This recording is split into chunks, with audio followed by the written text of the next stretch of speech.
We are your home for Hawaii's music. We are Kapa at 100.3, 99.1, and online at kaparadio.com. As promised, the award-winning Josh Tatofi. Morning, guys. Yeah. Thanks for having me. Man, I got to say, whenever we get a chance to interview you, I'm starstruck.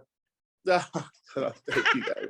You are, although I'm old enough to be your dad, you are our rock star, man. Like, oh man, thank you. In Hawaii, we have artists that do music for a living, and we're all proud of those who are able to do that. And then there are those that take it to that very next level of, of that kind of superstardom, man, and being more international.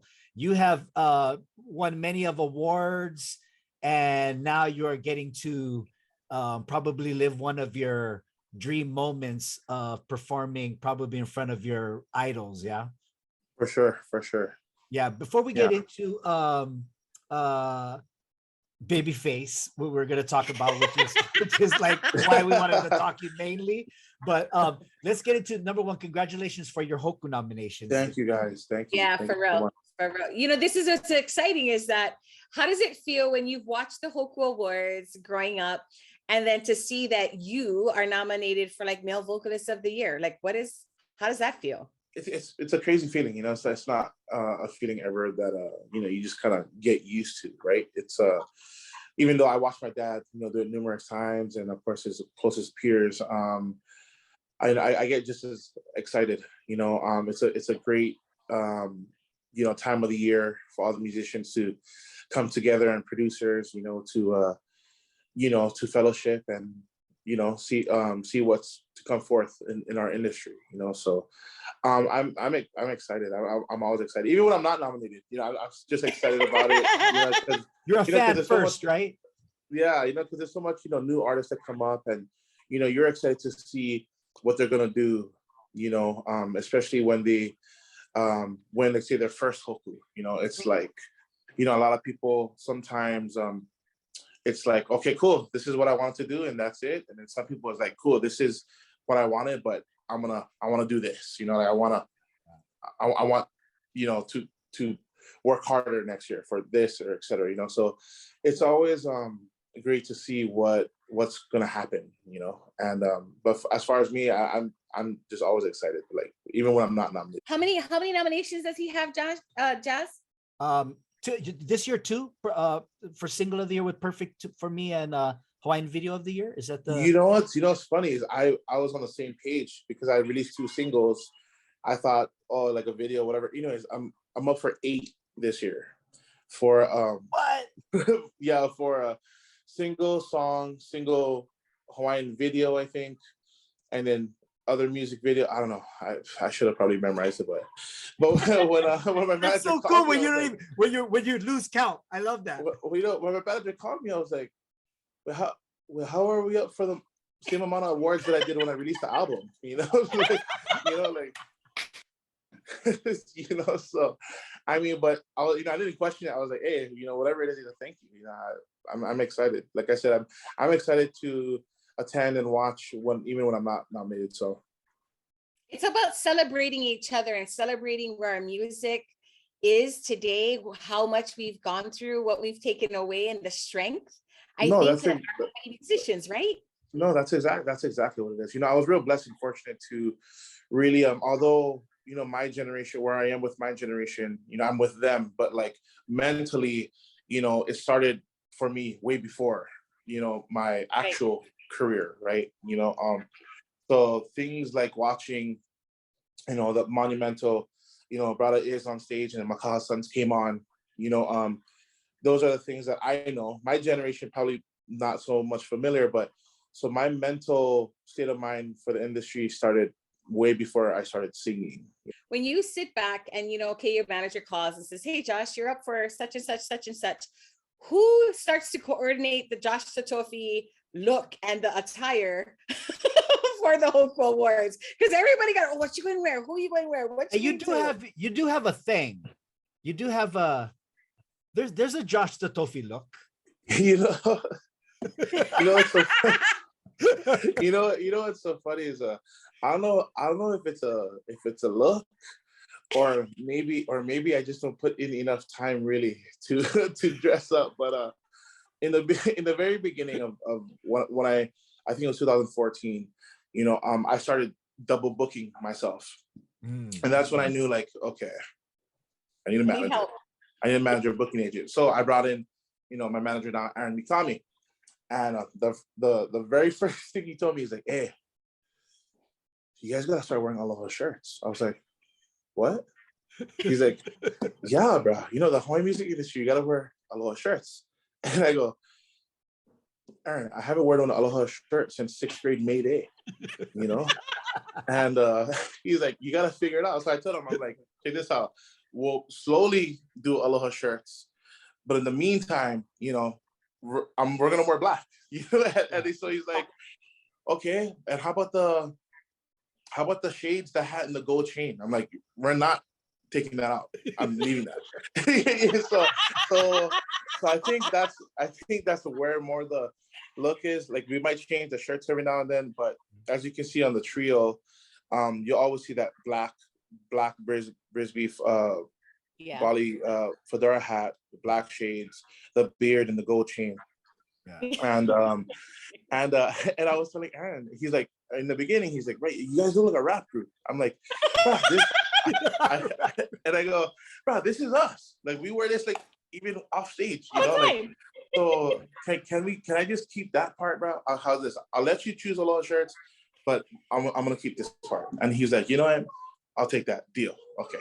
So I think that's the more of the look that people always see us, because it's even like a joke now in the industry where one of our friends, Nick Masagatani, went on stage with Paul Kenna, and he went on stage with glasses, and Horace goes, "Hey, this is not the Josh Tatofi band, bro. Take off your glasses over here."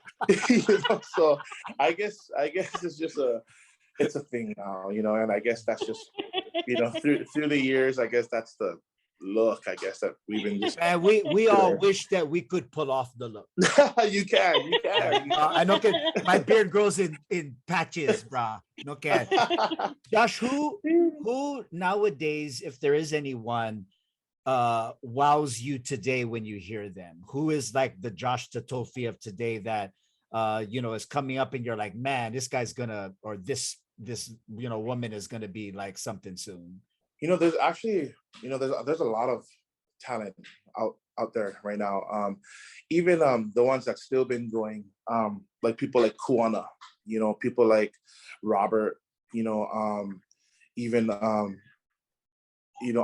Moon, still jamming with McKenna, with Ho Kenna and Akasons. And as far as like the OGs, a lot of those guys I still watch all the time. Even Jerry Santos, his showmanship. There's so much things I still nitpick from everyone. From upcoming, we have guys like William Moleta. He has a great voice on the R&B side. Follow him on Instagram. His acapella stuff. Yeah, and that's just him in a parking structure. So that kind of stuff. Kehlana on the R&B. We have Brother Isaac. I'm very aware of just all the music. Like I'm such a fan. That's why. Just like how jazz is. He'll do the R&B. He might do the West Coast beat a little bit, but then you'll go listen to Hui Ohana. Where we are is we're in a melting pot. We're so blessed to be. Hawaii is like the mecca for so much of the. Not only the Hawaiian music, but the island reggae as well. People come here to find their sound a lot of times. So we're super blessed for all the talent that we have over here. So yeah, I'm a fan of a lot of people. Now the look that we talk about, Josh, is absolutely perfect for probably the biggest gig of your life up to date. You fit perfectly being on the stage with Babyface with black leather jackets and gold shades, bro.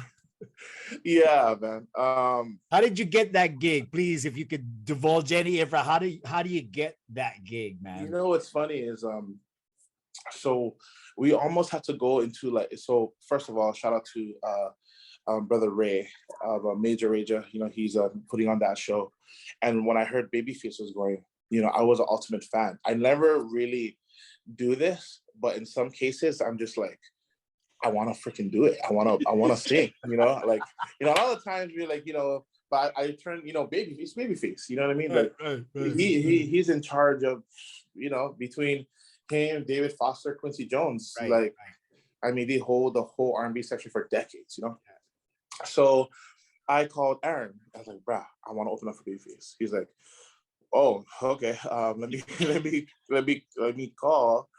And start to pray. See what happens, right?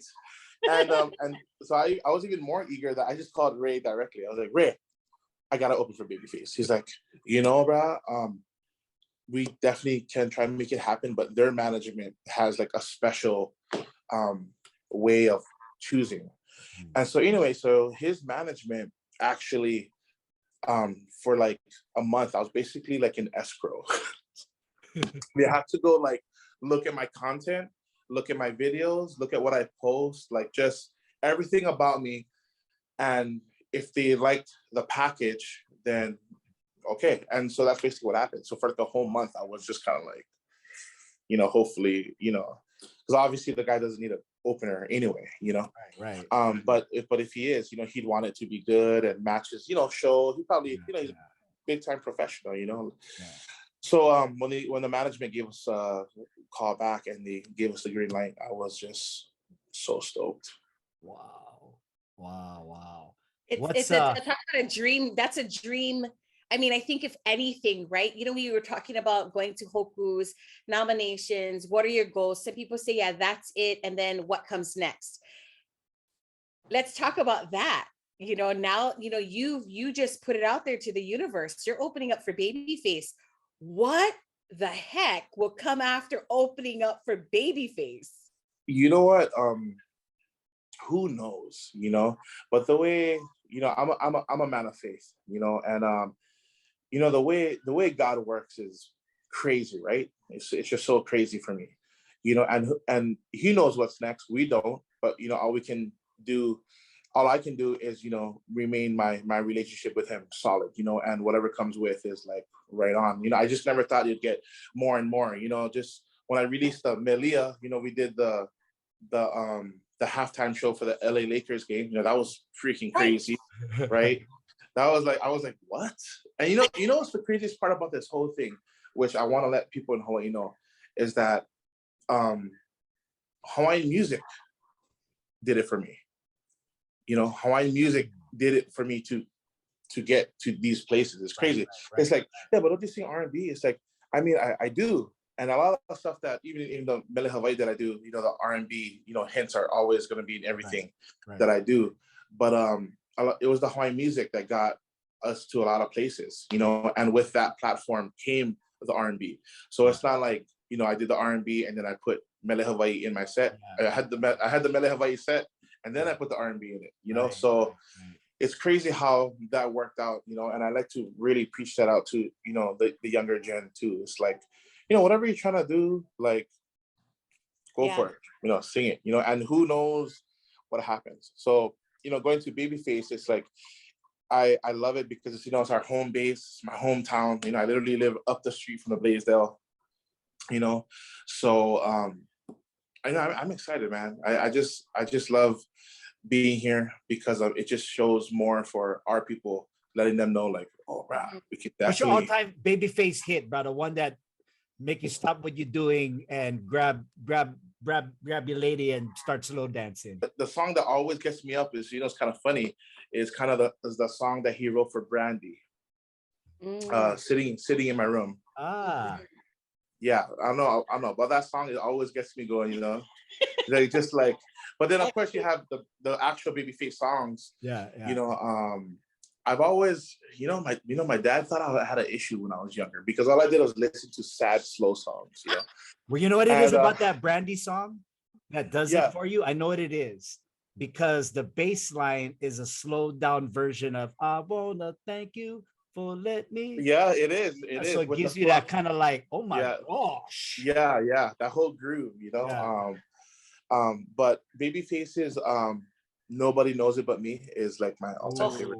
Yeah. right when it comes, I pretend that I'm glad you went away. So okay, all right. For any songwriter, everyone's goal is always to write like how you speak, and he did that so eloquently. Yeah, he did that. He really just did it like how he spoke. And that's, you could just read it out loud and it sounds like an amazing poem. Now, speaking of that, when covering songs, especially songs that are incredibly written, there are not many remakes of Landslide. It's a very, that's one of my, I was telling Kai, that's one of my top like written songs and melodies of all time. So to cover it is where, and you did a wonderful job. So number one. Where do you get the inspiration for that, and also the inspiration to deliver it in that way? Whatever's happening in like my life at the time, it's always compelled me to release certain things, and not like for lyrical personal, but it's just like how I feel. I'm such a melody based person, and that song is so haunting, right? First of all, I was like super scared to cover that song. I was super scared to cover that song, but I'm glad that I did. And the way I did it, I did it kind of like more island reggae-ish, was like I felt that more driving force in it. Because live wise, I probably played just acoustically. So I guess I wanted to have it both like stereo, where it's like you have this version, but live version I sing in the acoustic way, because they have the recording version island reggae, but in live we kind of give them a different, heavier feel. So I don't know if that makes any sense. But I mean, it takes away it, because like you said, it's a haunting tune. And then when you go into the reggae portion of it, it gets away from the haunting part of it. And so I guess I wanted like best of both worlds, or like this makes it this more driving sound, but when I sing it live, it'd probably just be me and a guitar, and it's like how it's supposed to be, So it's like I like to get just different kicks out of the same kick, if that makes any sense. Yes. This is I've been working with this guy J Vibe from Florida. He's a Grammy Award winning producer for like Rihanna and Sean Paul. Wow. And he's became good friends with Glenn from Maoli. And that's how I got the connection through him and through Fiji. Talk to Glenn. Can you get us? We need to get him on. Like, he's been, like, aside from you, he's the other guy. He's the other rock star, man. Yeah, what's so funny is that like, he's my best friend. I think that's whenever we're together, literally people come up to us, and it's so funny. It's so funny that they kind of just look at us and like, you two guys. And it's funny. It's the funniest part about me and Glenn's relationship is that we rarely talk music at all. And I think that's what makes us, so close, because we know, like, the music takes up, 99% of our lives, and the 0.1 is just me and that guy cracking up, and shout out to him, they just sold out the Blaisdell Arena, so crazy. He's on a whole different thing, and I just crack up. I was there for both nights, and I was just laughing the whole time, because it's like just the other night I was fighting over tips with this guy, we and I'm just like cracking up. I'm like, man, who let the homestead in this bad boy? It's crazy. It's just so funny to me, but at the same time, that was historic, man. That was crazy. It was historic. It was a historic moment. Looking around the entire arena, and everybody is singing, and I was like, whoa. Like I said, it was mind blowing for me, because like he, right after the show, right after just like 5,000-6,000 people was there. I'm like, hey, what do you want to do? Do they still have that kimchi thing at Sotabo? that and that's Glenn. And and I try to surround myself with guys like that, because they keep me like just going off. Like, like, hey, that was a great show, awesome, super blessed. Okay, but we gotta keep working. But we'll Where's the start keep tomorrow working? because we'll start tomorrow because I want to go to Soda Bowl. It's like, okay, all right, you know. So, Hagel, happy 21st birthday. Use all of your parents' money. I just want to sing you happy birthday. Happy birthday to you. Happy birthday to you. Happy birthday, dear Kaya. Junior. Happy birthday to you. Yeah. Happy birthday, Kaya. Yay. Josh, thank you so much for always being so humble in your excellence, man. Thank you, guys. No, always, man. We are Whenever I so can join so with you proud guys. of everything that you are doing. Aside, you're also please know you're opening doors for other artists, man. You know, other people that might be a little bit more on the urban side of Hawaiian music will no longer be afraid to do it, you know. Yeah. Thank you. We're gonna keep working, and I appreciate you guys, man. You know, if it wasn't for you guys, you know, our music wouldn't get out there. So I always appreciate you guys, always. Well, we're coming down to support you, Josh. We'll see you at the Yeah, we got our tickets, bro. Oh, we have got our tickets to Oh, see you it's- for Babyface. We're coming down for It's, Babyface to see you. it's gonna be fun. Oh man, I can't wait to see you guys. Awesome. Yeah, love you, Thanks, brother. Josh, so much. Love you guys. Thank you guys so Take much. care. Take Aloha. care. Aloha.